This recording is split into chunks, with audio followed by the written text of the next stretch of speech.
ഇങ്ങനെ ഈ പ്രയർ ലൈനിൽ ദൈവത്തിൻ്റെ വചനവുമായിട്ട് അതിലായിരിക്കാൻ കൊണ്ട് ദൈവനെ സഹായിക്കുന്നവർ ഞാൻ ദൈവത്തെ സ്തുതിക്കുന്നു, വാഴ്ത്തുന്നു.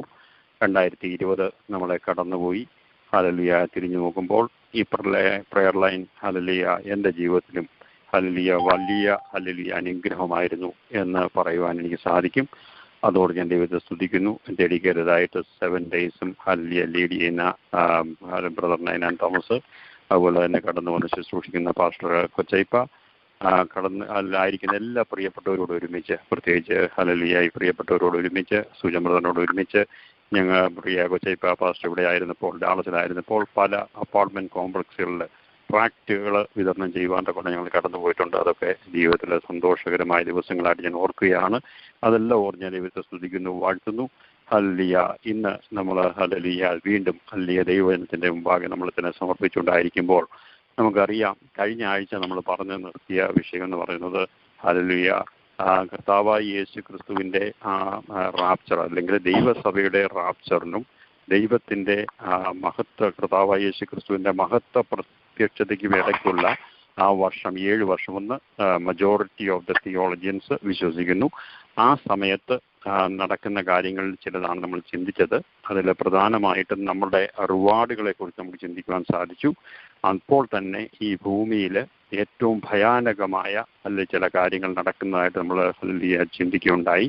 ഇത് ഈറ്റുനോവിൻ്റെ ആരംഭം മാത്രമാണ് എന്നുള്ള കാര്യം നമ്മൾ മറന്നു പോരുത്. ആ സമയത്ത് ഹല്ലേലൂയ പ്രധാനമായിട്ടും ഈ ടെറിബിൾ കണ്ടീഷൻ ഉണ്ടാകുവാൻ കാരണം നമുക്ക് അതിനെ 4 തിരിച്ച് പഠിക്കുവാൻ സാധിക്കും.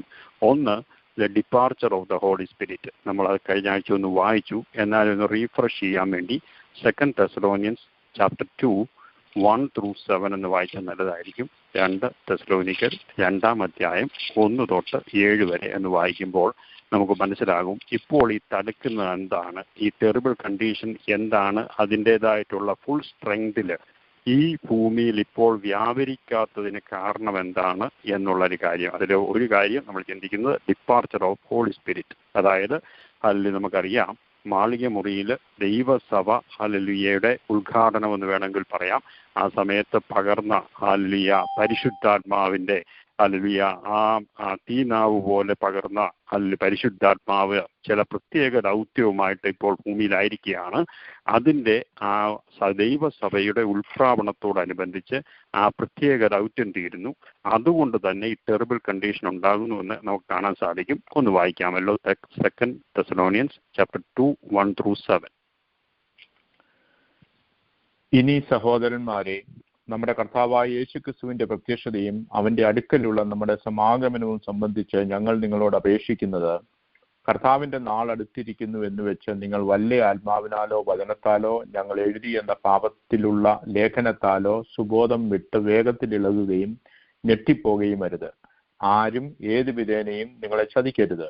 ആദ്യമേ വിശ്വാസത്യാഗം സംഭവിക്കുകയും നാശയോഗ്യനും അധർമ്മമൂർത്തിയുമായവൻ വെളിപ്പെടുകയും വേണം. അവൻ ദൈവാലയത്തിൽ ഇരുന്നു കൊണ്ട് ദൈവമെന്ന് നടിച്ച് ദൈവമെന്നോ പൂജാവിഷയമെന്നോ പേരുള്ള സകലത്തിനും മീതെ തന്നെത്താൻ ഉയർത്തുന്ന എതിരാളി അത്രേ. നിങ്ങളോടുകൂടെ ഇരിക്കുമ്പോൾ തന്നെ ഞാൻ ഇത് നിങ്ങളോട് പറഞ്ഞു എന്ന് ഓർക്കുന്നില്ലയോ? അവൻ സമയത്തിന് മുൻപേ വെളിപ്പെടാതിരിക്കേണ്ടതിന് ഇപ്പോൾ തടുക്കുന്നത് എന്ത് എന്ന് നിങ്ങൾ അറിയുന്നു. അധർമ്മത്തിന്റെ മർമ്മം ഇപ്പോഴേ വ്യാപരിക്കുന്നുണ്ട്. ഇതുവരെ തടുക്കുന്നവൻ വഴിയിൽ നിന്ന് നീങ്ങിപ്പോക മാത്രം വേണം. അപ്പോൾ അധർമ്മമൂർത്തി വെളിപ്പെട്ടു വരും. Glory Jesus. ഹല്ലേലൂയ, സ്തോത്രം. നമ്മൾ തന്നെ ചിന്തിച്ചുകൊണ്ടിരിക്കുന്നത് ഈ ഭൂമിയിൽ ആ 7 വർഷക്കാലം നടക്കുന്ന ആ ടെറിബിൾ കണ്ടീഷന് ഉള്ള കാരണങ്ങൾ. ഒന്നാമത്തെ കാരണം the departure of the holy spirit. ആ തടുക്കുന്ന ആ ശക്തി ഇവിടെ നിന്ന് മാറിപ്പോയി കഴിയുമ്പോൾ ഇവിടെ വെളിപ്പെടുന്ന ടെറിബിൾ കണ്ടീഷനായിട്ട് നമുക്ക് അതിനെ കാണാൻ സാധിക്കും. രണ്ടാമതായിട്ട് നമുക്ക് നോക്കുകയാണെങ്കിൽ the absence of the church. ദൈവസഭ ഇവിടുന്ന് മാറ്റപ്പെട്ടു. അതായത് എക്ലീഷ്യ, വിളിച്ച് വേർതിരിക്കപ്പെട്ടവരെ, അല്ലെങ്കിൽ ഞാനൊരു ഡിനോമിനേഷൻ്റെ കാര്യമല്ല പറയുന്നത്, വിളിച്ച് വേർതിരിക്കപ്പെട്ട ദൈവമക്കൾ ഇവിടെ നിന്ന് മാറ്റപ്പെട്ട് കഴിയുമ്പോൾ ആബ്സെൻസ് ഓഫ് ദി ചർച്ച് ആകും. അതുകൊണ്ടാണ് ഇത് വരാൻ സാധിക്കുന്നത്, ഈ ടെറിബിൾ കണ്ടീഷൻ വരുന്നത്. നമുക്കൊന്ന് വായിക്കാമല്ലോ. മത്തായിയുടെ സുവിശേഷത്തിൽ 5:13-15 വരെ വായിക്കുമ്പോൾ ഇതൊരു വചന പഠനമായതുകൊണ്ടാണ് കൂടുതൽ വാക്യങ്ങൾ നമ്മൾ വായിക്കുന്നത്. ഇതൊരു പ്രസംഗമല്ല, നമ്മൾ പഠിക്കുകയാണല്ലോ. അതുകൊണ്ടാണ് കൂടുതൽ ദൈവവചനം തന്നെ വായിച്ച് അത് തന്നെ നമുക്ക് പ്രകാശം തരും. നിങ്ങൾക്ക് അധികം എക്സ്പ്ലനേഷൻ ഒന്നും ഇല്ലാതെ തന്നെ ഇത് സെൽഫ് എക്സ്പ്ലനേറ്ററി ആണ് ഈ കാര്യങ്ങളെല്ലാം. ഹല്ലേലൂയ. നമുക്കൊന്ന് വായിക്കാമല്ലോ. Matthew chapter 5 13-15. നിങ്ങൾ ഭൂമിയുടെ ഉപ്പാകുന്നു. ഉപ്പ് കാരമില്ലാതെ പോയാൽ അതിന് എന്തൊന്നുകൊണ്ട് രസം വരുത്താം? പുറത്തു കളഞ്ഞിട്ട് മനുഷ്യർ ചവിട്ടുവാനല്ലാതെ മറ്റൊന്നിനും പിന്നെ കൊള്ളുന്നതല്ല. നിങ്ങൾ ലോകത്തിന്റെ വെളിച്ചമാകുന്നു. മലമേലിരിക്കുന്ന പട്ടണം മറിഞ്ഞിരിപ്പാൻ പാടില്ല. വിളക്ക് കത്തിച്ച് തറയിൻ കീഴല്ല, തണ്ടിന്മേലത്രേ വയ്ക്കുന്നത്. അപ്പോൾ അത് വീട്ടിലുള്ള എല്ലാവർക്കും പ്രകാശിക്കുന്നു. ദൈവസഭ എന്ന് പറയുന്നത് അല്ലെങ്കിൽ നമ്മൾ ഭൂമിയുടെ ഉപ്പായിട്ട് അല്ലെങ്കിൽ നമ്മൾ പ്രകാശം പരത്തുന്ന ആ അവസ്ഥയിൽ നിന്ന് നമ്മൾ ഇവിടുന്ന് മാറ്റപ്പെട്ട് കഴിയുമ്പോൾ ഇവിടെ ഇരുളിന്റെ അധികാരം അതിന്റെ ശക്തിയോടെ വ്യാപരിക്കുന്നതായിട്ട് നമുക്ക് കാണാൻ സാധിക്കും. അതായത് നമ്മൾ ഒന്ന് ചിന്തിച്ചത് the reasons of the terrible condition. First one is the departure of the Holy Spirit. Second one, absence of the church എന്ന് കാണാൻ സാധിക്കുന്നുണ്ട്. നമുക്കറിയാം ഉത്തമഗീതത്തിൽ ഇങ്ങനെ ഒരു വാക്യം നമ്മൾ വായിക്കുന്നുണ്ട് 2:2 മുള്ളുകളുടെ ഇടയിലെ താമര പോലെ കന്യകമാരുടെ ഇടയിൽ എൻ്റെ പ്രിയ ഇരിക്കുന്നു. ദൈവസഭ നമ്മളിപ്പോൾ ഇവിടെ ആയിരിക്കുമ്പോൾ തന്നെ നമ്മൾ ഉപ്പായിട്ട് ഈ ഇരുളിൽ നമ്മൾ പ്രകാശപ്പെടുത്തുന്നവരായിട്ട് നമ്മളായിരിക്കുന്ന അവസ്ഥയിൽ നിന്ന് ദൈവസഭ ഇവിടുന്ന് മാറ്റപ്പെട്ട് കഴിയുമ്പോൾ ആ ഇരുള് ഇവിടെ വ്യാപരിക്കുന്നതായിട്ട് കാണാൻ സാധിക്കും. വീണ്ടും നമുക്കറിയാം ദ പ്രസൻസ്, മൂന്നാമത്തെ കാര്യം എന്തുകൊണ്ടാണ് ഈ ടെറിബിൾ കണ്ടീഷൻ ഇവിടെ റാപ്ചറിന് ശേഷം ഉണ്ടാകുന്നത്. മൂന്നാമത്തെ കാര്യം എന്ന് പറഞ്ഞാൽ പ്രസൻസ് ഓഫ് സൈറ്റൻ. എന്താണ് അങ്ങനെ പറയാൻ കാര്യം? നമുക്കറിയാം ഇയ്യോബിന്റെ ആ പുസ്തകം നമ്മൾ വായിക്കുമ്പോൾ നമുക്ക് കാണാൻ സാധിക്കും 1:6 ഒരു ദിവസം ദൈവപുത്രന്മാര് യഹോവയുടെ സന്നിധിയിൽ നിൽക്കുവാൻ ചെന്നു. അവരുടെ കൂട്ടത്തിൽ സാത്താനും ചെന്നു. അന്നേരം ഇയ്യോബിനെ അപവാദം പറയാൻ വേണ്ടി അവിടെ ചെന്ന ഒരു പാർട്ടിയാണ് സാത്താൻ. അന്നേരം ഇടയ്ക്കിടയ്ക്ക് പോക്കുവരുത്ത് ഉള്ളതായിട്ട് നമുക്ക് കാണാൻ സാധിക്കുന്നുണ്ട് അവിടെ. എന്നാലും നമ്മൾ ഒരു കാര്യം ചിന്തിക്കണം. വെളിപ്പാട് പുസ്തകത്തിലെ ഒരു വാക്യം, ചില വാക്യങ്ങൾ ഒന്ന് വായിക്കാം. ചാപ്റ്റർ 12 റെവലേഷൻ ചാപ്റ്റർ 12 7-9 എന്ന് വായിക്കാമല്ലോ. അവിടെ ചില കാര്യങ്ങൾ നമുക്ക് കാണാൻ സാധിക്കും.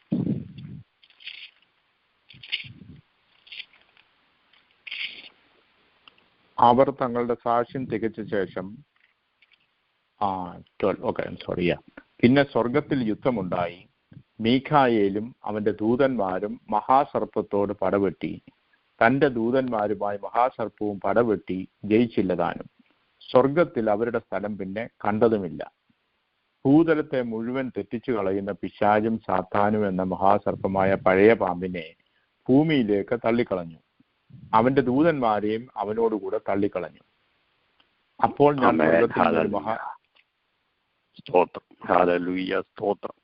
ഇവിടെ നമ്മൾ കണ്ടു ഈ ഭൂതലത്തെ മുഴുവൻ തെറ്റിച്ചു കളയുന്ന പിശാചും സാത്താനും എന്ന മഹാസർപ്പമായ പഴയ പാമ്പിനെ ഭൂമിയിലേക്ക് തള്ളിക്കളഞ്ഞു എന്നിവിടെ കാണുകയാണ്. അതിന്റെ 12 ഒന്ന് വായിക്കാവോ? 12:12. ആകയാൽ സ്വർഗവും അതിൽ വസിക്കുന്നവരുമായുള്ളവരെ ആനന്ദിപ്പീൻ. ഭൂമിക്കും സമുദ്രത്തിനും അയ്യോ കഷ്ടം. പിശാച് തനിക്ക് അല്പകാലമേ ഉള്ളൂ എന്ന് അറിഞ്ഞ് മഹാക്രോധത്തോടെ നിങ്ങളുടെ അടുക്കൽ ഇറങ്ങി വന്നിരിക്കുന്നു.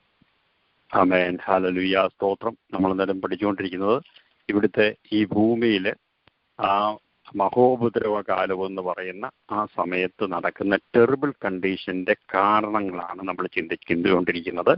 ഒന്ന് നമ്മൾ ചിന്തിച്ചു departure of the holy spirit. Second one absence of the church. Third one the presence of Satan. ഈ സാത്താനെ ഭൂമിയിലേക്ക് തള്ളിക്കളഞ്ഞു എന്ന് കാണുകയാണ്.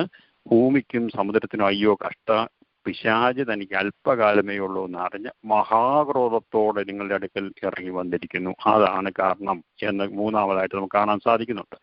നാലാമതായിട്ട് നമുക്ക് കാണാൻ സാധിക്കുന്നത് ഇത് ദൈവ ക്രോധമായിട്ട് നമുക്കിതിനെ കാണാൻ സാധിക്കും. നമുക്കൊന്ന് വായിക്കാമല്ലോ. മാത്യു ചാപ്റ്റർ 5, മത്തായിയുടെ സുവിശേഷം 5-ാം അധ്യായം 45 ഒന്ന് വായിക്കാം. കുറച്ച് വാക്യങ്ങളോട് നമുക്ക് വായിക്കണം. ആദ്യമായിട്ട് അതൊന്ന് വായിക്കാം. 5:45. സ്വർഗസ്ഥനായ നിങ്ങളുടെ പിതാവിന് പുത്രന്മാരായി തീരേണ്ടതിന് തന്നെ അവൻ ദുഷ്ടന്മാരുടെ മേലും നല്ലവരുടെ മേലും തന്റെ സൂര്യനെ ഉദിപ്പിക്കുകയും നീതിമാന്മാരുടെ മേലും നീതികെട്ടവരുടെ മേലും മഴ പെയ്യുകയും ചെയ്യുന്നുവല്ലോ. നിങ്ങളെ സ്നേഹിക്കുന്നവരെ സ്നേഹിച്ചാൽ ഗ്ലോറി ജീസസ്. ഇവിടെ ഓർക്കുക, ഈ ടെറിബിൾ കണ്ടീഷൻ വരാൻ കാര്യം ഇന്ന് അന്നേരം സഭ ഇവിടുന്ന് മാറ്റപ്പെട്ട് കഴിഞ്ഞു.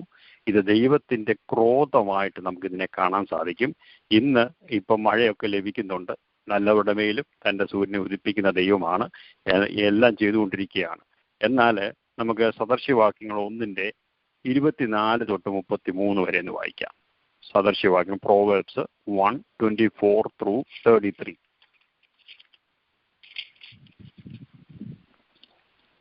ഞാൻ വിളിച്ചിട്ട് നിങ്ങൾ ശ്രദ്ധിക്കാതെയും ഞാൻ കൈ നീട്ടിയിട്ട് ആരും കൂട്ടാക്കാതെയും നിങ്ങൾ എൻ്റെ ആലോചനയൊക്കെയും ത്യജിച്ചു കളയുകയും എൻ്റെ ശാസനയെ ഒട്ടും അനുസരിക്കാതിരിക്കുകയും ചെയ്തതുകൊണ്ട് ഞാനും നിങ്ങളുടെ അനർത്ഥ ദിവസത്തിൽ ചിരിക്കും. നിങ്ങൾ ഭയപ്പെടുന്നത് നിങ്ങൾക്ക് ഭവിക്കുമ്പോൾ പരിഹസിക്കും. നിങ്ങൾ ഭയപ്പെടുന്നത് നിങ്ങൾക്ക് കൊടുങ്കാറ്റ് പോലെയും നിങ്ങളുടെ ആപത്ത് ചുഴലിക്കാറ്റ് പോലെയും വരുമ്പോൾ കഷ്ടവും സങ്കടവും നിങ്ങൾക്ക് വരുമ്പോൾ തന്നെ. അപ്പോൾ അവർ എന്നെ വിളിക്കും, ഞാൻ ഉത്തരം പറയുകയില്ല. എന്നെ ജാഗ്രതയോടെ അന്വേഷിക്കും, കണ്ടെത്തുകയുമില്ല. അവർ പരിജ്ഞാനത്തെ വെറുത്തുവല്ലോ, യഹോവ ഭക്തിയെ തിരഞ്ഞെടുത്തതുമില്ല.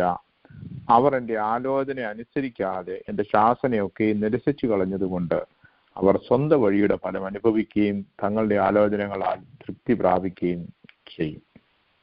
ആമേൻ, ഹല്ലേലൂയ, സ്തോത്രം. ഇവിടെ കാണുകയാണ്, ബുദ്ധിഹീനരുടെ പിന്മാറ്റം അവരെ കൊല്ലും. ഓർക്കണം, ഇപ്പൊ ഗ്രേസ് പീരീഡിൽ കർത്താവിന്റെ അല്ലെങ്കിൽ വചനം നമ്മൾ പറയുമ്പോൾ ഒരാൾ കർത്താവിനെ രക്ഷിതാവായിട്ട് സ്വീകരിച്ചില്ലെങ്കിൽ ഓർക്കുക, ഇങ്ങനൊരു കാലം വരാൻ പോവുക എന്നുള്ള കാര്യം ഇവിടെ ഓർക്കുക. അല്ലെങ്കിൽ അതാണ് ഇവിടെ എഴുതി വെച്ചിരിക്കുന്നത്. അത് തന്നെയല്ല, നമുക്ക് യെഹെസ്കേൽ പ്രവചനത്തിൽ ഇത് തന്നെ കാണുന്നുണ്ട്. 8:18 ആകയാൽ ഞാനും ക്രോധത്തോടെ പ്രവർത്തിക്കും, എൻ്റെ കണ്ണ് ആദരിക്കുകയില്ല, ഞാൻ കരുണ കാണിക്കുകയുമില്ല.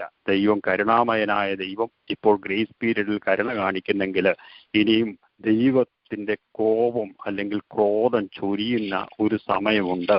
അവർ അത്യുച്ചത്തിൽ എന്നോട് നിലവിളിച്ചാൽ ഞാൻ അപേക്ഷ കേൾക്കില്ല എന്ന് അരുളി ചെയ്തു എന്ന് യെഹെസ്കേലിന്റെ പ്രവചനത്തിൽ നമ്മൾ വായിക്കുകയാണ്. വീണ്ടും നമുക്ക് കാണാൻ സാധിക്കും യെരമ്യാ പ്രവചനത്തിലും 25:31 ആരവം ഭൂമിയുടെ അറ്റത്തോളം എത്തുന്നു. യഹോവയ്ക്ക് ജാതികളോടൊരു വ്യവഹാരമുണ്ട്, അവൻ സകല ജഡത്തോടും വ്യവഹരിച്ച് ദുഷ്ടന്മാരെ വാളിനേൽപ്പിക്കും. ഇന്ന് ഹല്ലേലൂയ നമ്മൾ വീണ്ടും ഓർക്കുക, ഗ്രേസ് പീരീഡാ ഇപ്പോൾ. അതിൽ കർത്താവിനെ രക്ഷിതാവായി സ്വീകരിക്കുന്നവർക്ക് ഹല്ലേലൂയ എന്തില്ല, ശിക്ഷാവിധി ഇല്ല എന്ന് ഉള്ള കാര്യം നമ്മൾ ഓർത്തുകൊള്ളണം. നമ്മൾ റോമാലേഖനത്തിൽ വായിക്കുന്നുണ്ട് 12:19 പ്രിയമുള്ളവരെ, നിങ്ങൾ തന്നെ പ്രതികാരം ചെയ്യാതെ ദൈവ കോപത്തിന് ഇടം കൊടുപ്പീൻ. എന്ന് വെച്ചാൽ ദൈവ കോപം എന്ന് പറഞ്ഞ ഒരു കാര്യമുണ്ട്. ദൈവം കരുണാമയനായ ദൈവമായിരിക്കുമ്പോൾ തന്നെ, ദയ കാണിക്കുന്ന ദൈവമായിരിക്കുമ്പോൾ തന്നെ മറ്റേ സൈഡ് ഓർക്കണം, ഹല്ലേലൂയ ദൈവം കോപിക്കുന്ന ഒരു സമയമുണ്ട് എന്നുള്ളൊരു കാര്യം നമ്മൾ ഓർക്കണം. ഹല്ലേലൂയ, സ്തോത്രം. വീണ്ടും നമുക്ക് വെളിപ്പാട് പുസ്തകത്തിലേക്ക് തന്നെ കടന്നു പോകാം. 6:10-11 വായിക്കാം. ഹല്ലേലൂയ, സ്തോത്രം. വെളിപ്പാട് പുസ്തകം 6:10-11. വിശുദ്ധനും സത്യവാനുമായ നാഥ, ഭൂമിയിൽ വസിക്കുന്നവരോട് ഞങ്ങളുടെ രക്തത്തെക്കുറിച്ച് നീ എത്രത്തോളം ന്യായവിധിയും പ്രതികാരവും നടത്താതെ ഇരിക്കുമെന്ന് അവർ ഉറക്കെ നിലവിളിച്ചു. അപ്പോൾ അവരിൽ ഓരോരുത്തരും വെള്ള നിരയങ്കി കൊടുത്തു. അവരെ പോലെ കൊല്ലപ്പെടുവാനിരിക്കുന്ന സഹകൃത്യന്മാരും സഹോദരന്മാരും വന്നു തികയുമ്പോളം അല്പകാലം കൂടെ സ്വസ്ഥമായി പാർക്കണമെന്ന് അവർക്ക് അരുളപ്പാടുണ്ടായി. ഈ വചനങ്ങളൊക്കെ വിളിച്ചു പറയുന്നത് ദൈവത്തിന്റെ മറ്റൊരു സൈഡ് കാണിക്കുന്ന കാര്യമാണ്. സെഫന്യാ പ്രവചനത്തിൽ നിന്ന് ഹല്ലേലൂയ ഒരു ഇച്ചിരി വാക്യങ്ങളോട് വായിക്കാം. 1:14-18 അതെടുക്കുമ്പോഴത്തേക്ക് ഹല്ലേലൂയ ഞാൻ കുറച്ചുകൂടെ ഇതിന്റെ കാര്യങ്ങൾ എക്സ്പ്ലെയിൻ ചെയ്യാം. സെഫന്യാവ് 1:14-18 ദൈവത്തിന്റെ ഗ്രേസ് പീരീഡിലാണ് നമ്മളായിരിക്കുന്നത്. എന്നാൽ ഇതിന് ശേഷം വേറൊരു സമയമുണ്ട്. ദൈവം അന്നേരം ഈ സുവിശേഷം ന്യായം വിധിക്കുന്ന ഒരു സമയമുണ്ട്. ഈ കേൾക്കുന്നത് തള്ളിക്കളഞ്ഞവരെ ദൈവം ഹല്ലേലൂയ ന്യായം വിധിക്കുന്ന ഈറ്റുനോവിന്റെ ആരംഭമായിട്ട് ഈ കാലങ്ങൾ നമുക്ക് അഥവാ 7 വർഷം നമ്മൾ വിശ്വസിക്കുന്ന ആ 7 വർഷക്കാലം ഈറ്റുനോവിന്റെ ആരംഭമായിട്ട് കാണാൻ സാധിക്കും. ഇനിയും സെഫന്യാ പ്രവചനത്തിൽ നിന്ന് 1:14-18 വരെ കൂടെ ഒന്ന് വായിക്കാമല്ലോ. യഹോവയുടെ മഹാദിവസം അടുത്തിരിക്കുന്നു, അതടുത്ത് അത്യന്തം ബന്ധപ്പെട്ടു വരുന്നു. കേട്ടോ, യഹോവയുടെ ദിവസം, വീരൻ അവിടെ കഠിനമായി നിലവിളിക്കുന്നു.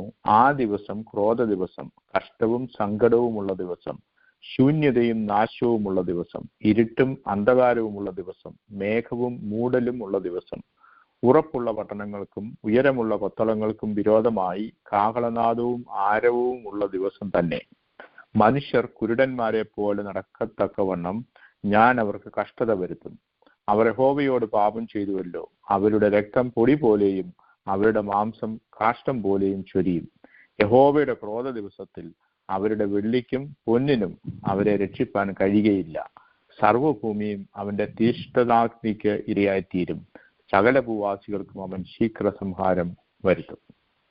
ആമേൻ. ഹല്ലേലൂയ. സ്തോത്രം. ദയാലുവായ, ഹല്ലേലൂയ, കരുണാമയനായ നമ്മുടെ ദൈവത്തിന്റെ ഹല്ലേലൂയ മറ്റൊരു സൈഡിന്റെ ഹല്ലേലൂയ ചില വാക്യങ്ങളാണ് നമ്മളിവിടെ വായിച്ചത്. ഇപ്പോൾ ഗ്രേസ് പീരീഡ്, ആ ഗ്രേസ് പീരീഡ് തീരാൻ കാലമായി. ഹല്ലേലൂയ.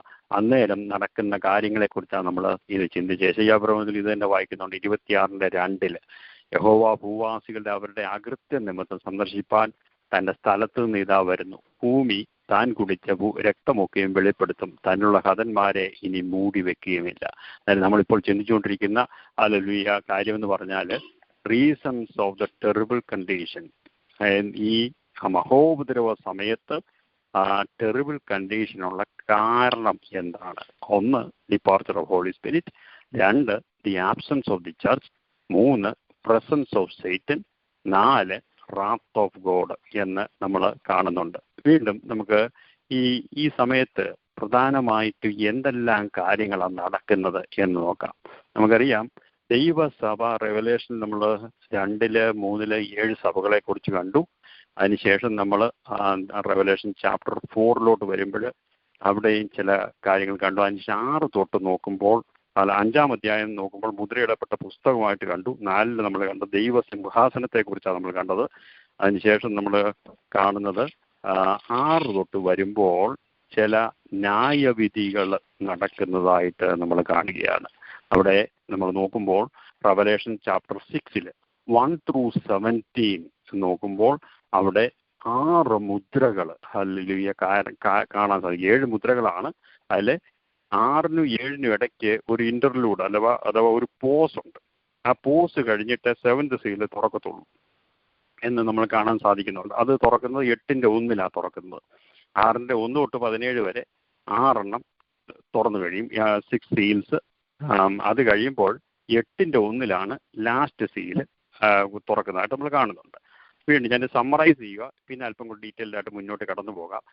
വീണ്ടും നമ്മൾ അന്നേരം പ്രധാനമായിട്ടും ഈ ട്രിബുലേഷൻ ജഡ്ജ്മെന്റ്സ് എന്ന് പറയുന്നത് 3 നമുക്ക് കാണാൻ സാധിക്കും. 1, 7 സീൽസ്. 2, 7 ട്രംപറ്റ്സ്.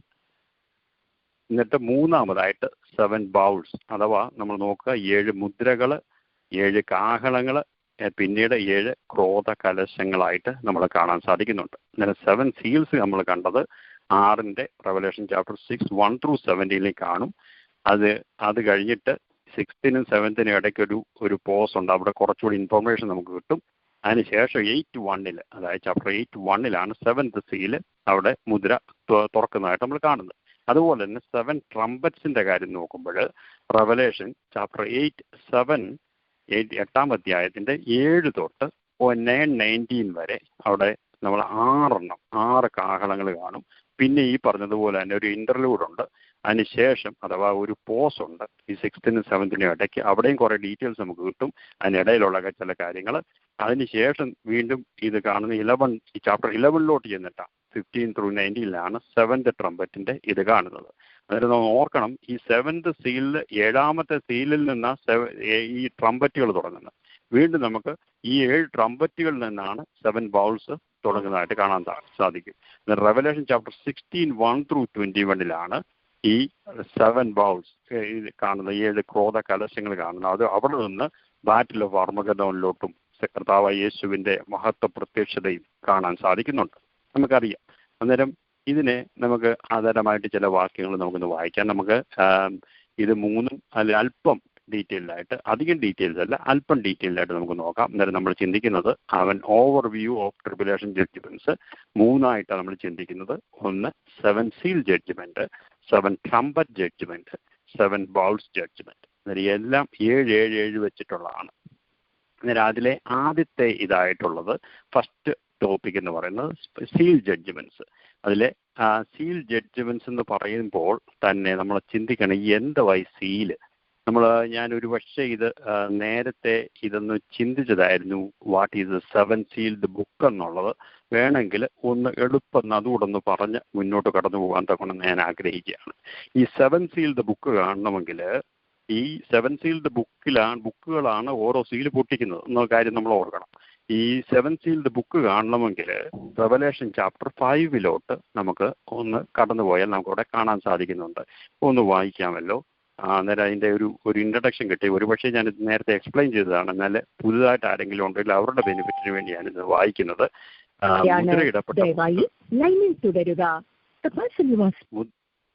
മുദ്രയിടപ്പെട്ട പുസ്തകത്തെ കുറിച്ച് നമുക്ക് കാണണമെന്നുണ്ടെങ്കിൽ റെവലേഷൻ ചാപ്റ്റർ 5 ഒന്ന് പോയിട്ട് 1 through 4 എന്ന് വായിക്കാമല്ലോ.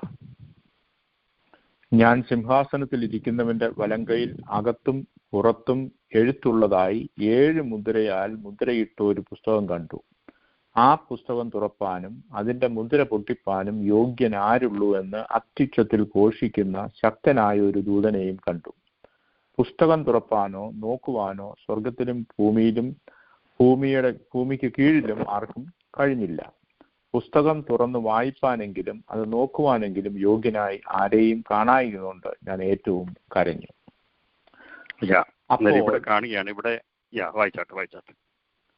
അപ്പോൾ മൂപ്പന്മാരിൽ ഒരുത്തൻ എന്നോട്, കരയേണ്ട, യഹൂദാ ഗോത്രത്തിലെ സിംഹവും ദാവീദിന്റെ വേരുമായവൻ പുസ്തകവും അതിന്റെ 7 മുദ്രയും തുറപ്പാൻ തക്കവണ്ണം ജയം പ്രാപിച്ചിരിക്കുന്നുവെന്ന് പറഞ്ഞു. ആമേൻ, ഹല്ലേലൂയ, സ്തോത്രം. ഇവിടെ വളരെ വിഷമമായിരുന്ന ഒരു സിറ്റുവേഷൻ ആയിരുന്നു. പുസ്തകം തുറന്ന് വായിക്കുവാനെങ്കിലും അത് നോക്കുവാനെങ്കിലും യോഗ്യനായി ആരെയും കാണായിക്കൊണ്ട് ഞാൻ ഏറ്റവും കരഞ്ഞു. നമ്മൾ ഓർക്കണം, ഈ മുദ്രയിടപ്പെട്ട പുസ്തകത്തെക്കുറിച്ച് അല്പം ഒന്ന് ചിന്തിക്കുവാൻ തക്കണം. അതായത് ഇത് തുറക്കാൻ പറ്റിയ ഒറ്റ ഒരാളെ ഉള്ളൂ, യഹൂദാ ഗോത്രത്തിലെ സിംഹവും ദാവീദിന്റെ വേരുമായവൻ. അതായത് നമ്മുടെ കർത്താവായ യേശുക്രിസ്തു അല്ലാതെ ഈ 7 സീൽഡ് ബുക്ക് തുറക്കുവാൻ ആർക്കും സാധിക്കത്തില്ല. നമുക്ക് ഒന്ന് വായിക്കാമല്ലോ. ഉൽപ്പത്തി പുസ്തകത്തിലേക്ക് നമുക്കൊന്ന് തിരിയാം. ഉൽപ്പത്തി പുസ്തകം ചാപ്റ്റർ 1, ജനസിസ് ചാപ്റ്റർ 1 നമുക്കൊന്ന് പോകാം. അതിൽ 26 through 28 എന്ന് വായിക്കാം. എന്തുവാ ഈ ബുക്ക് എങ്ങനെ എന്തോ സംഭവിച്ചു എന്നുള്ളൊരു കാര്യം നമ്മൾ ചിന്തിക്കാൻ പോകുന്നത്. Genesis chapter 1, 26 through 28. അനന്തരം ദൈവം, നാം നമ്മുടെ സ്വരൂപത്തിൽ നമ്മുടെ സാദൃശ്യപ്രകാരം മനുഷ്യനെ ഉണ്ടാക്കുക. അവർ സമുദ്രത്തിലുള്ള മത്സ്യത്തിന്മേലും ആകാശത്തിലുള്ള പർവ്വജാതിയിന്മേലും മൃഗങ്ങളിന്മേലും സർവ്വഭൂമിയിന്മേലും ഭൂമിയിൽ ഇഴയുന്ന എല്ലാ ജാതിയിന്മേലും വാഴട്ടെ എന്ന് കൽപ്പിച്ചു. ഇങ്ങനെ ദൈവം തന്റെ സ്വരൂപത്തിൽ മനുഷ്യനെ സൃഷ്ടിച്ചു. ദൈവത്തിന്റെ സ്വരൂപത്തിൽ അവനെ സൃഷ്ടിച്ചു, ആണും പെണ്ണുമായി അവരെ സൃഷ്ടിച്ചു. ദൈവം അവരെ അനുഗ്രഹിച്ചു. നിങ്ങൾ സന്താന പുഷ്ടിയുള്ളവരായി പെരുകി ഭൂമിയിൽ നിറഞ്ഞ് അതിനെ അടക്കി സമുദ്രത്തിലെ മത്സ്യത്തിന്മേലും ആകാശത്തിലെ പർവ്വജാതിയിന്മേലും സകല ഭൂചര ജന്തുവിന്മേലും വാഴുവീൻ എന്ന് അവരോട് കൽപ്പിച്ചു. ആമേൻ, ഹല്ലേലൂയ, സ്തോത്രം. അങ്ങനെ മനുഷ്യന്റെ ക്രിയേഷന്റെ കാര്യം ഇവിടെ പറയുന്നത്.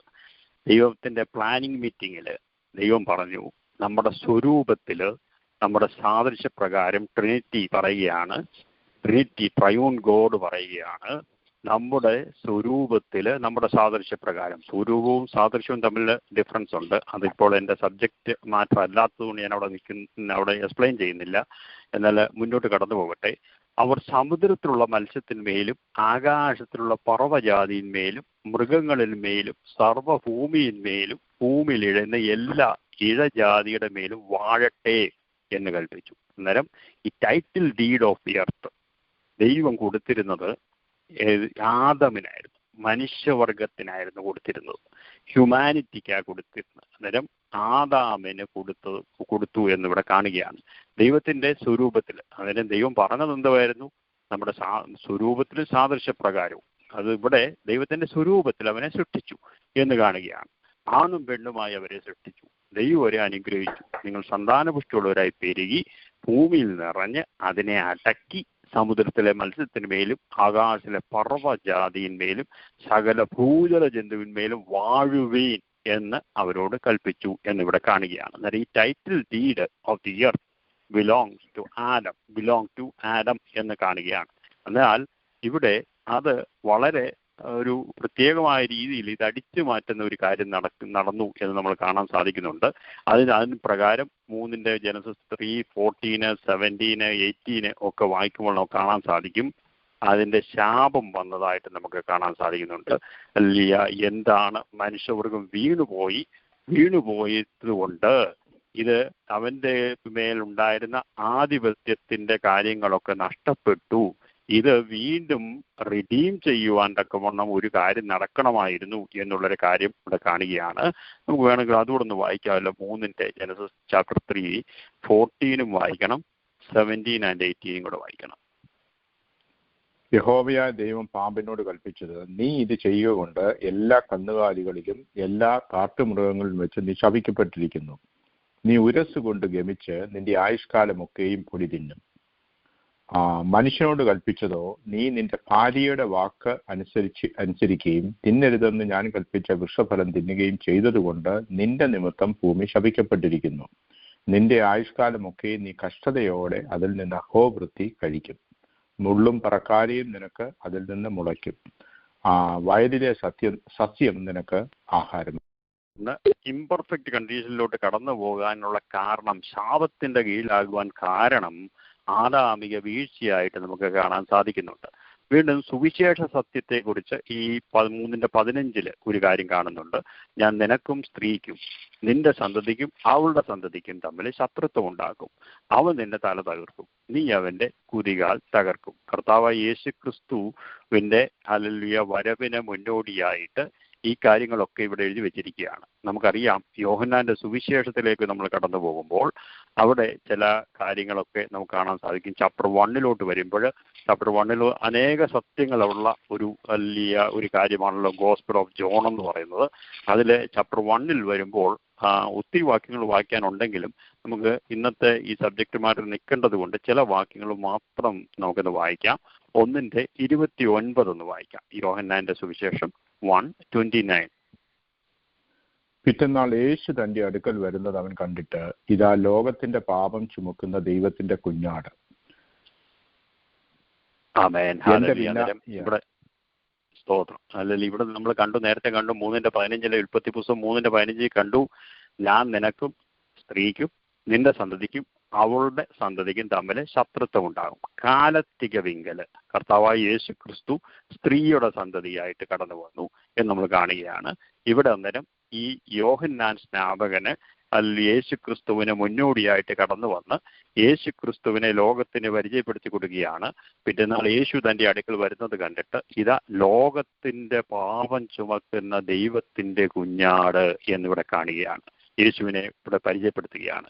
നമുക്കറിയാം, ഈ കർത്താവായ യേശു ക്രിസ്തു അതിൽ നമുക്ക് വേണ്ടി കാൽവറിയിൽ പരമയാഗമായി തീർന്നത് കൊണ്ടാണ് നമുക്ക് രക്ഷ സമ്പാദിപ്പാൻ തക്കനിടയായത്. അതുകൊണ്ടാണ് ഈ രക്ഷയുടെ ആചാരമായിട്ട് എഫെസ്യ ലേഖനം നമ്മൾ വായിക്കുമ്പോൾ 1:13-14 വായിക്കുമ്പോൾ, അവനിൽ നിങ്ങൾക്കും നിങ്ങളുടെ രക്ഷയെക്കുറിച്ചുള്ള സുവിശേഷം എന്ന സത്യവചനം നിങ്ങൾ കേൾക്കുകയും അവനിൽ വിശ്വസിക്കുകയും ചെയ്തിട്ട് തൻ്റെ സ്വന്തം ജനത്തിന്റെ വീണ്ടെടുപ്പിന് വേണ്ടി, നമ്മുടെ വീണ്ടെടുപ്പ്, നമ്മുടെ ഏതോ കാര്യമൊക്കെ നഷ്ടപ്പെട്ടു പോയി, അത് വീണ്ടും റിഡീം ചെയ്യണം. നഷ്ടപ്പെട്ടത് വീണ്ടെടുക്കണം. ആദാമിക പാപം കൊണ്ട് നഷ്ടപ്പെട്ടത് വീണ്ടെടുക്കാൻ വേണ്ടി കർത്താവായ യേശു ക്രിസ്തു കാലത്തികമെങ്കിൽ പ്രവാചകന്മാരിൽ കൂടെ അരുളിച്ചതുപോലെ വന്നിട്ട് തൻ്റെ സ്വന്തം ജനത്തിന്റെ വീണ്ടെടുപ്പിന് വേണ്ടി തൻ്റെ മഹത്വത്തിന്റെ പുകഴ്ചയ്ക്കായിട്ട് നമുക്കെന്നിട്ട് ഒരു ഏണസ്റ്റ് മണിയും തന്നിട്ടാണ് കർത്താവായ യേശു ക്രിസ്തു പോയിരിക്കുന്നത്. നമുക്ക് ഓർക്കണം, മഹത്വത്തിന്റെ പുകഴ്ചയ്ക്കായിട്ട് നമ്മുടെ അവകാശത്തിന്റെ അച്ചാരമായ വാഗ്ദത്തത്തിൻ പരിശുദ്ധാത്മാവിനാൽ മുദ്രയിട്ടിരിക്കും. നമ്മളെ സീൽ ചെയ്തിരിക്കുക. ഇപ്പോൾ പരിശുദ്ധാത്മാവിനാൽ രക്ഷിക്കപ്പെട്ട വ്യക്തിയാണെങ്കിൽ, രക്ഷിക്കപ്പെട്ട ദൈവകൽപ്പനകൾ അനുസരിച്ച് കഴിയുമ്പോൾ നമുക്കറിയാം നമ്മളെ ദൈവം സീൽ ചെയ്തിരിക്കുകയാണ്. നമ്മളെ ഇനി പിടിച്ചു പറിച്ചുകൊണ്ട് പോകാൻ വേറെ ആർക്കും സാധിക്കത്തില്ല. കർത്താവായ യേശു ക്രിസ്തു നമ്മളെ വീണ്ടെടുത്തിരിക്കുകയാണ്. തൻ്റെ മഹത്വത്തിന്റെ പുകഴ്ചയ്ക്കായിട്ട് നമ്മുടെ അവകാശത്തിന്റെ അച്ചാരമായ വാഗ്ദത്തത്തിൻ പരിശുദ്ധാത്മാവിനാൽ നമ്മളെ മുദ്രയിട്ടിരിക്കുകയാണ്. ഇനിയും ഈ പെർഫെക്റ്റ് ഇംപെർഫെക്റ്റ് എന്നുള്ള കാര്യം നമ്മൾ നോക്കുമ്പോൾ മനുഷ്യന് മാത്രമല്ല, എല്ലാ സൃഷ്ടികളും വളരെ ആകാംക്ഷയോടെ കാത്തിരിക്കുകയാണ് വീണ്ടും ഇതിന്റെ ഒറിജിനൽ സ്റ്റേറ്റിലേക്ക് കടന്നു പോകണം. അതിനുവേണ്ടി അതിന് നമുക്കൊരു വാക്യം ഒന്ന് വായിക്കാം. റോമാലേഖനം ഒന്ന് വായിക്കാം. 8:18-23 വരെയുള്ള വാക്യങ്ങളൊന്ന് വായിക്കാം.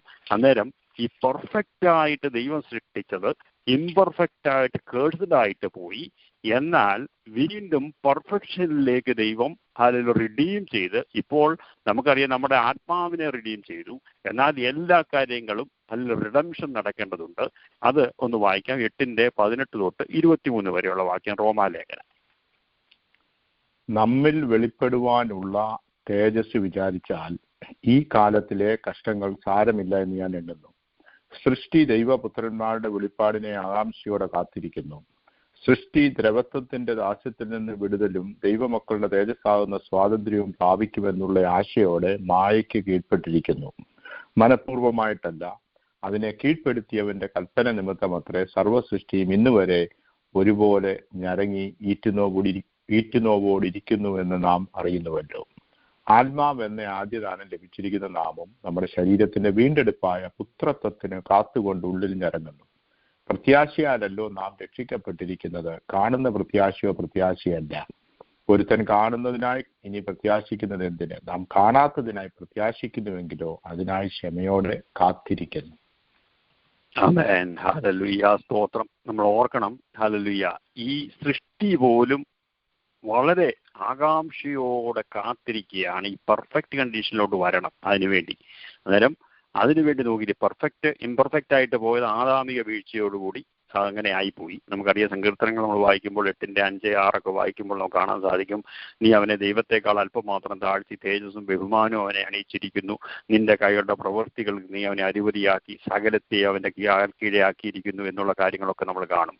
നമ്മൾക്ക് കർത്താവായ യേശു ക്രിസ്തുവിന്റെ ഈ ലോകത്തിലായിരുന്നപ്പോൾ ഹല്ലേലൂയ നമുക്കറിയാം ഒരു സംഭവം ഉണ്ടായത് നമുക്കറിയാം. ലൂക്കോസിന്റെ സുവിശേഷം വായിക്കുമ്പോൾ നമുക്ക് കാണാൻ സാധിക്കും. 4:5 തൊട്ട് 7 വരെ വായിക്കുമ്പോൾ കാണാൻ സാധിക്കും, പിന്നെ പിശാച് അവനെ മേലോട്ട് കൂട്ടിക്കൊണ്ടുപോയി. അന്നേരം ഓർക്കണം, കർത്താവായ യേശു ക്രിസ്തുവിനെയാ പിശാച് അവനെ മേലോട്ട് കൂട്ടിക്കൊണ്ടുപോയി ലോകത്തിലെ സകല രാജ്യങ്ങൾ ക്ഷണനേരത്തിൽ അവന് കാണിച്ചു. ഈ അധികാരമൊക്കെ അതിന്റെ മഹത്വവും നിനക്ക് തരാം, അത് എങ്കിൽ ഏൽപ്പിച്ചിരിക്കുന്നു. എനിക്ക് മനസ്സുള്ളവന് ഞാൻ കൊടുക്കുന്നു. നീ എന്നെ നമസ്കരിച്ചാൽ അതെല്ലാം നിന്റേതാകും എന്നവനോട് പറഞ്ഞു. അന്നേരം യേശു ക്രിസ്തു അവിടെ അതിന് എതിരൊന്നും പറയാൻ പോലും ദൈവവചനം പറഞ്ഞ് അവനെ അവിടെ ആ കാര്യങ്ങൾക്ക് വിട്ടുകൊടുക്കുന്നതായിട്ട് നമ്മൾ കാണുന്നുണ്ട്. എന്നാൽ ഓർക്കുക, ആദാമിന് ലഭിച്ച ആ കാര്യം ആദാമിന്റെ വീഴ്ചയോടുകൂടി മനുഷ്യവർഗത്തിന് ആ കാലത്ത് അത് നഷ്ടപ്പെട്ടു എന്നുള്ള കാര്യമാണ് നമ്മളിവിടെ കാണുന്നത്. എന്നാൽ കർത്താവായ യേശു ക്രിസ്തു അത് റിഡീം ചെയ്യാനായിട്ട് വന്നു എന്ന് നമ്മൾ ഈ ലോകത്തിൻ്റെ ഒരു പ്രഭുവുണ്ട് എന്ന് നമുക്ക് അറിയാം. ഈ ലോകത്തിന്റെ പ്രഭു എന്ന് കർത്താവ് തന്നെ വിളിച്ചിട്ടുണ്ട്. യോഹന്നാൻ 14:30 വായിക്കുമ്പോൾ നമുക്ക് കാണാൻ സാധിക്കും, ഞാൻ ഇന്ന് നിങ്ങളോട് വളരെ സംസാരിക്കുകയില്ല, ലോകത്തിന്റെ പ്രഭു വരുന്നു, അവൻ എന്നോട് ഒരു കാര്യവുമില്ല. ഈ ലോകത്തിനൊരു ദൈവമുണ്ട്, നമ്മുടെ ദൈവമല്ല. ഹല്ലേലൂയ. ഇവിടെ നമുക്ക് 2 കൊരിന്ത്യൻസ് വായിക്കുമ്പോൾ അത് കാണാൻ സാധിക്കും. എന്നാൽ ഞങ്ങളുടെ 4:3-4 വായിക്കുമ്പോൾ അവിടെ കാണാൻ സാധിക്കുന്നുണ്ട്, എന്നാൽ ഞങ്ങളുടെ സുവിശേഷം മറിഞ്ഞിരിക്കുന്നുവെങ്കിൽ നശിച്ചു പോകുന്നവർക്ക് അത്രയും മറിഞ്ഞിരിക്കുന്നു. ദൈവപ്രതിമയായ ക്രിസ്തുവിന്റെ തേജസ്സുള്ള സുവിശേഷത്തിന്റെ പ്രകാശനം ശോഭിക്കാതിരിപ്പാൻ ഈ ലോകത്തിന്റെ ദൈവം, അന്നേരം ഈ ലോകത്തിന്റെ ദൈവം എന്ന് പറഞ്ഞ ഒരു കാര്യമുണ്ട് എന്നുള്ളൊരു കാര്യം നമ്മൾ ഓർക്കുക. ഹല്ലേലൂയ. എന്നേരം ഈ title deed of the earth അത് ആദാമിന്റെ കൈവശം ഇരിക്കേണ്ടത് നഷ്ടപ്പെട്ടത് എങ്ങനെയാണെന്നുള്ള കാര്യമാണ് നമ്മളിവിടെ ചിന്തിക്കുന്നത്. അന്നേരം ഇത് റിഡീം ചെയ്യണമല്ലോ. ഇത് റിഡീം ചെയ്യണമെങ്കിൽ ഒരു എക്സാമ്പിൾ മാത്രം ഞാൻ മുന്നോട്ട് കടന്നു പോകാൻ ആഗ്രഹിക്കുകയാണ്.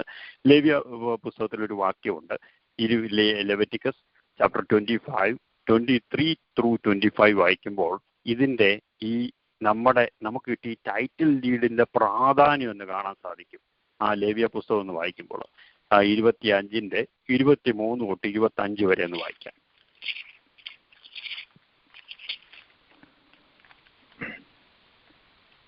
നിലം ജന്മം വിൽക്കരുത്, ദേശം എനിക്കുള്ളത് ആകുന്നു. നിങ്ങൾ എൻ്റെ അടുക്കൽ പരദേശികളും വന്നു പാർക്കുന്നവരും അത്രേ. നിങ്ങളുടെ അവകാശമായ ദേശത്തൊക്കെയും നിലത്തിന് വീണ്ടെടുപ്പ് സമ്മതിക്കണം.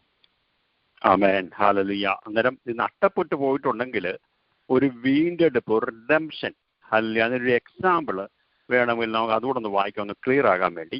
യെരമ്യാ പ്രവചനത്തിൽ 32 ചാപ്റ്റർ 32 ജെറമായ 6-14 എന്ന് വായിക്കാം. അവിടെ അന്നേരം അന്നും നഷ്ടപ്പെട്ടിട്ട് ചില കാരണങ്ങളൊക്കെ പറഞ്ഞിട്ട് ചിലരുടെ ഇതൊക്കെ എന്തുവാ നമ്മുടെ നാട്ടിൽ പറയുന്ന പോലെ പണയം വെക്കുക. പണയം വെക്കുമല്ലോ, ഈ നിലം ഇതായിട്ട് പോയല്ലോ, ഓരോരുത്തർ മേടിച്ചിട്ട് പൈസ മേടിച്ച് കൊടുത്തില്ലെങ്കിൽ അവർ ഏറ്റെടുക്കുമല്ലോ കുറേ സമയത്തേക്ക്. ആ പറഞ്ഞതുപോലെ ചില കാര്യങ്ങൾ നിങ്ങളുടെ ഒരു എക്സാമ്പിളിലൂടെ കാണാൻ സാധിക്കുന്നുണ്ട്. അത് ജെറമായ ചാപ്റ്റർ 32 6-14 എന്ന് വായിച്ചാൽ അവിടെ കാണാൻ സാധിക്കും. യിരെമ്യാവ് പറഞ്ഞത്, യഹോവയുടെ അരുളപ്പാട് എനിക്കുണ്ടായതെന്തെന്നാൽ, നിന്റെ ഇളയപ്പനായ ശല്ലൂമിന്റെ മകൻ ഹനമയേൽ നിന്റെ അടുക്കൽ വന്ന് അനാഥോത്തിലെ എന്റെ നിലം മേടിച്ചു കൊള്ളുക, അത് മേടിപ്പാൻ തക്കവണ്ണം വീണ്ടെടുപ്പിന്റെ അവകാശം നിനക്കുള്ളതല്ലോ എന്ന് പറയും. യഹോവ അരുളി ചെയ്തതുപോലെ എന്റെ ഇളയപ്പന്റെ മകൻ ഹനമയേൽ കാവൽപുരമറ്റത്ത് എന്റെ അടുക്കൽ വന്നു, ബെന്യാമീൻ ദേശത്ത് അനാഥോത്തിലെ എന്റെ നിലം മേടിക്കണമേ, അവകാശം നിനക്കുള്ളതല്ലോ, വീണ്ടെടുപ്പും നിനക്കുള്ളത്, നീ അത് മേടിച്ചു കൊള്ളണമെന്ന് എന്നോട് പറഞ്ഞു. അത് യഹോവയുടെ അരുളപ്പാട് എന്ന് ഞാൻ ഗ്രഹിച്ചു. അങ്ങനെ ഞാൻ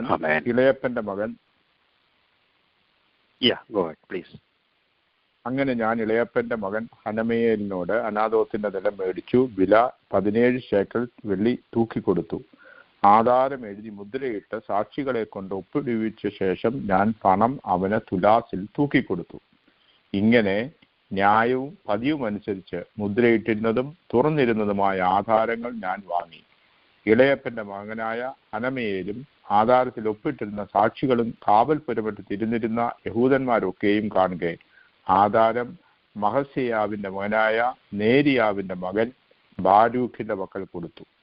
അവർ കേൾക്കെ ഞാൻ ബാരൂഖിനോട് കൽപ്പിച്ചതെന്നാൽ, ഇസ്രായേലിന്റെ ദൈവമായ സൈന്യങ്ങളുടെ യഹോവ ഇപ്രകാരം അരുളി ചെയ്യുന്നു, മുദ്രയിട്ടിരിക്കുന്നതും തുറന്നിരിക്കുന്നതുമായ ഈ ആധാരങ്ങളെ മേടിച്ച് അവ ഏറിയ കാലം നിൽപ്പാൻ തക്കവണ്ണം ഒരു മൺപാത്രത്തിൽ വയ്ക്കുക.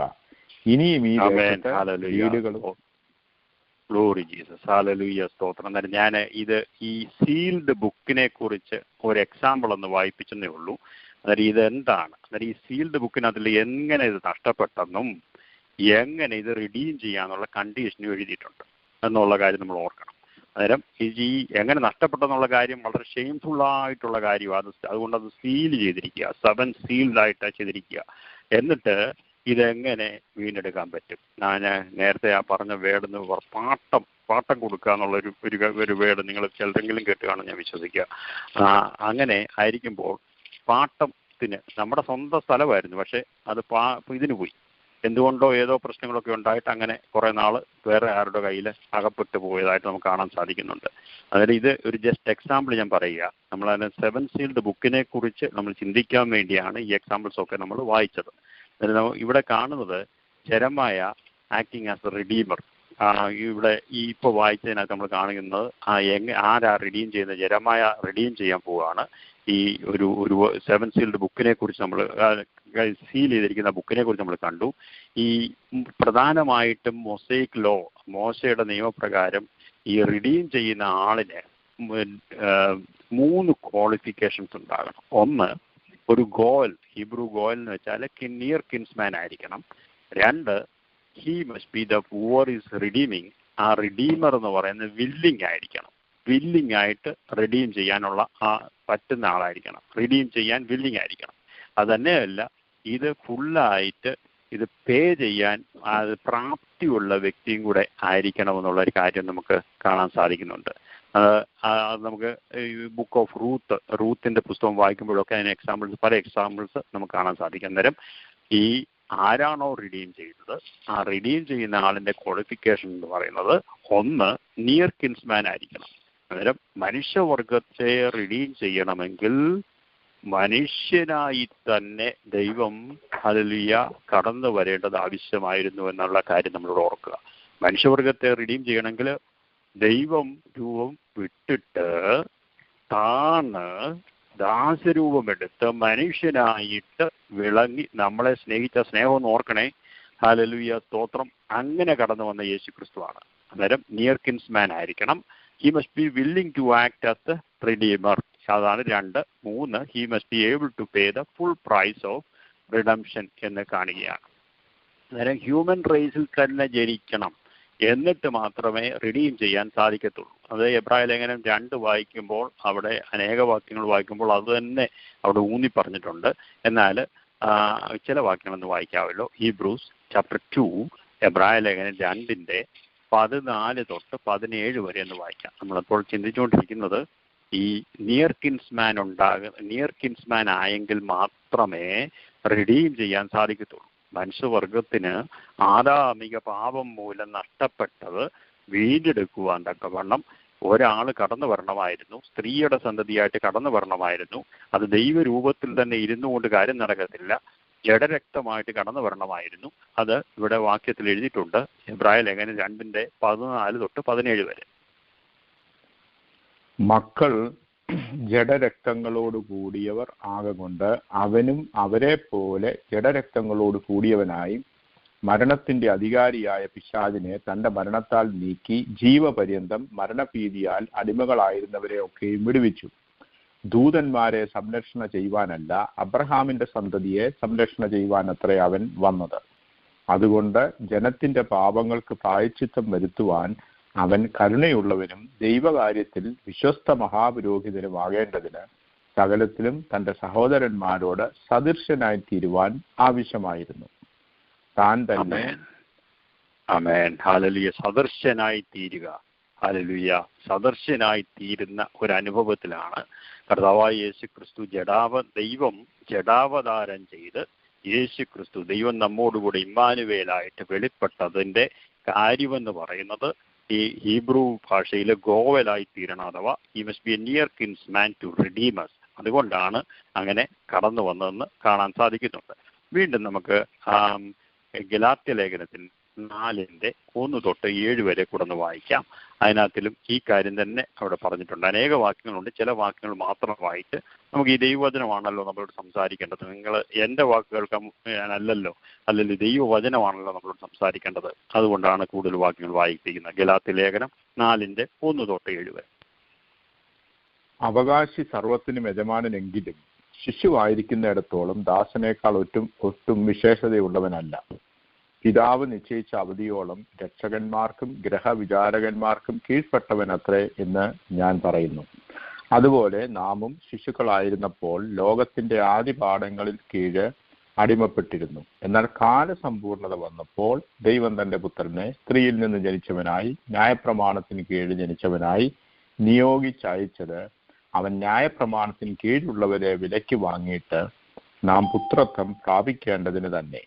നിങ്ങൾ മക്കളാകൊണ്ട് അബ്ബാ പിതാവേ എന്ന് വിളിക്കുന്ന സ്വപുത്രന്റെ ആത്മാവിനെ ദൈവം നമ്മുടെ ഹൃദയങ്ങളിൽ അയച്ചു. അങ്ങനെ നീ ഇനി ദാസനല്ല പുത്രനത്രേ, പുത്രൻ എങ്കിലോ ദൈവഹിതത്താൽ അവകാശിയും ആകുന്നു.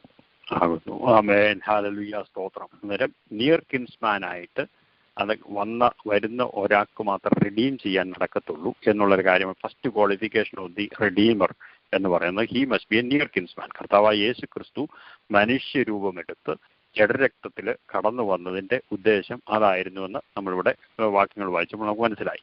ഇനി അടുത്തതായിട്ട് നമുക്ക് കാണാൻ സാധിക്കുന്നത് രണ്ടാമത്തെ qualification of the redeemer, he must be willing to redeem.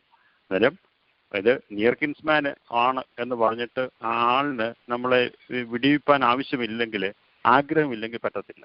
എന്നാൽ ദൈവം കർത്താവായ യേശു ക്രിസ്തു എങ്ങനെയായിരുന്നു? സങ്കീർത്തനങ്ങൾ വായിക്കുന്നുണ്ട് 40:7.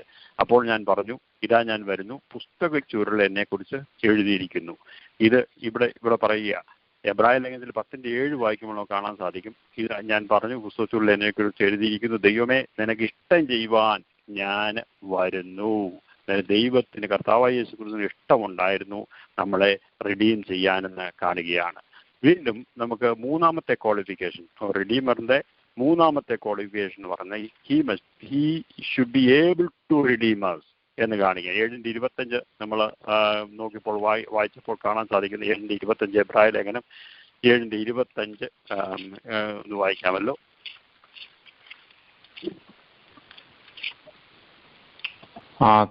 അതുകൊണ്ട് താൻ മുഖാന്തരമായി ദൈവത്തോട് അടുക്കുന്നവർക്ക് വേണ്ടി പക്ഷവാദം ചെയ്യുവാൻ സദാ ജീവിക്കുന്നവനാകിയാൽ അവരെ പൂർണ്ണമായി രക്ഷിപ്പാൻ അവൻ പ്രാപ്തനാകുന്നു.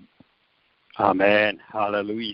അന്നേരം നമ്മുടെ നിയർ കിൻസ്മാൻ, നമ്മുടെ കർത്താവായ യേശു ക്രിസ്തു ജഡാവതാരം ചെയ്തു. He was willing to redeem us, he was able to redeem us എന്നിവിടെ കാണുകയാണ്. പ്രാപ്തനാണ്. ആ പ്രാപ്തിയുള്ള ഒരാൾക്ക് റിഡീം ചെയ്യാൻ കഴിയത്തുള്ളൂ. അത് ഒന്നുകൂടെ ഒന്ന് ക്ലിയർ ആക്കണമെങ്കിൽ 1 പത്രോസ് 1 പത്രോസിന്റെ ലേഖനം അതിലെ 1 അധ്യായത്തിന്റെ 18 തൊട്ട് 25 വരെ എന്ന് വായിക്കുമ്പോൾ അല്പം കൂടെ നമുക്കൊന്ന് ക്ലിയർ ആയിട്ട് കിട്ടുമെന്നാണ് എനിക്ക് തോന്നുന്നത്. 1 പത്രോസ് 1:18 തൊട്ട് 25 വരെ. വ്യർത്ഥവും പിതൃപാരമ്പര്യവുമായുള്ള നിങ്ങളുടെ നടപ്പിൽ നിന്ന് നിങ്ങളെ വീണ്ടെടുത്തിരിക്കുന്നത് പൊന്ന്, വെള്ളി മുതലായ അഴിഞ്ഞു പോകുന്ന വസ്തുക്കളെ കൊണ്ടല്ല, ക്രിസ്തു എന്ന നിർദോഷവും നിഷ്കളങ്കവുമായ കുഞ്ഞാടിന്റെ വിലയേറിയ രക്തം കൊണ്ടത്രയെന്ന് നിങ്ങൾ അറിയുന്നുവല്ലോ. അവൻ ലോകസ്ഥാപനത്തിന് മുൻപേ മുന്നറിയപ്പെട്ടവനും അവൻ മുഖാന്തരം ദൈവത്തിൽ വിശ്വസിക്കുന്ന നിങ്ങൾ നിമിത്തം ഈ അന്ത്യകാലത്ത് വെളിപ്പെട്ടവനുമാകുന്നു. നിങ്ങളുടെ വിശ്വാസവും പ്രത്യാശയും ദൈവത്തിൽ വെച്ചുകൊള്ളേണ്ടതിന് ദൈവം അവനെ മരിച്ചവരുടെ ഇടയിൽ നിന്ന് എഴുന്നേൽപ്പിച്ചു. അവന് തേജസ് കൊടുത്തുമിരിക്കുന്നു. എന്നാൽ സത്യം അനുസരിക്കയാൽ നിങ്ങളുടെ ആത്മാക്കളെ നിർവ്യാജമായ സഹോദരപ്രീതിക്കായി നിർമ്മലീകരിച്ചിരിക്കൊണ്ട് ഹൃദയപൂർവ്വം അന്യോന്യം ഉറ്റു സ്നേഹിപ്പീൻ. കെടുന്ന ബീജത്താലല്ല, കെടാത്തതിനാൽ ജീവനുള്ളതും നിലനിൽക്കുന്നതുമായ ദൈവവചനത്താൽ തന്നെ നിങ്ങൾ വീണ്ടും ജനിച്ചിരിക്കുന്നു. സകല ജഡവും പുല്ലുപോലെയും അതിന്റെ ഭംഗിയെല്ലാം പുല്ലിന്റെ പൂ പോലെയും ആകുന്നു. പുല്ലുവാടി പൂ ഉതിർന്നുപോയി, കർത്താവിന്റെ വചനമോ എന്നേക്കും നിലനിൽക്കുന്നു. അതാകുന്നു നിങ്ങളോട് പ്രസംഗിച്ച വചനം. ആമേൻ, ഹല്ലേലൂയ. അന്നേരം നമ്മളെ പൂർണ്ണമായി രക്ഷിപ്പാൻ കഴിവുള്ള ദൈവം കർത്താവ് തന്റെ ഹല്ലേലൂയ രക്തം നമുക്ക് വേണ്ടി ചീന്തി നമ്മളെ രക്ഷിച്ചു എന്നുള്ളൊരു കാര്യമാണ് ഇവിടെ കാണുന്നത്. കെടുന്ന ബീജത്താലല്ല, കെടാത്തതിനാൽ ജീവനുള്ളതും നിലനിൽക്കുന്നതുമായ ദൈവവചനത്താൽ തന്നെ ആണ് നമ്മൾ വീണ്ടും ജനിച്ചിരിക്കുന്നത്. നമ്മുടെ അടുക്കലേക്ക് ഈ വചനം ഒന്ന് ഒഴുകി വന്നപ്പോഴാണ് ഈ കാര്യങ്ങളൊക്കെ നമുക്ക് മനസ്സിലാകുന്നത്. ഈ കാര്യങ്ങൾ മനസ്സിലാകുമ്പോഴാണ് നമ്മൾ രക്ഷിക്കപ്പെടുന്നത്. രക്ഷിക്കപ്പെട്ട് കഴിയുമ്പോഴാണ് അടുത്ത ഓരോ കൽപ്പനകൾ അനുസരിപ്പാൻ്റെ കൊണ്ടും ദൈവാത്മാവ് നമ്മളെ നടത്തുന്നത്. ഹല്ലേലൂയ. അന്നേരം നമ്മളിപ്പോൾ ചിന്തിച്ചുകൊണ്ടിരിക്കുന്ന കാര്യം എന്ന് പറഞ്ഞാൽ ഈ 7 സീൽഡ് ബുക്ക് എന്താണ്? 7 സീൽഡ് ബുക്ക് ഹല്ലേലൂയ നമ്മൾ കണ്ടു. ഈ title deed of the earth അത് എങ്ങനെ നഷ്ടപ്പെട്ടു? ആദാമിക പാപം മുഖാന്തരം നഷ്ടപ്പെട്ടു. അന്ന് തന്നെ ഹല്ലേലൂയ അവിടെ ഹല്ലേലൂയ സുവിശേഷ സത്യം ഹല്ലേലൂയ ഉൽപ്പത്തിയിൽ തന്നെ നമ്മൾ കാണുകയാണ്. സ്ത്രീയുടെ സന്തതിയായിട്ട് ഹല്ലേലൂയ നിനക്കും സ്ത്രീക്കും നിന്റെ സന്തതിക്കും അവരുടെ സന്തതിക്കും തമ്മിൽ ശത്രുത്വം ഉണ്ടാകും, അവൻ നിന്റെ തല തകർക്കും. കാലത്തികവെങ്കിൽ കർത്താവായ യേശു ക്രിസ്തു കടന്നു വന്നു എന്ന് കാണുകയാണ്.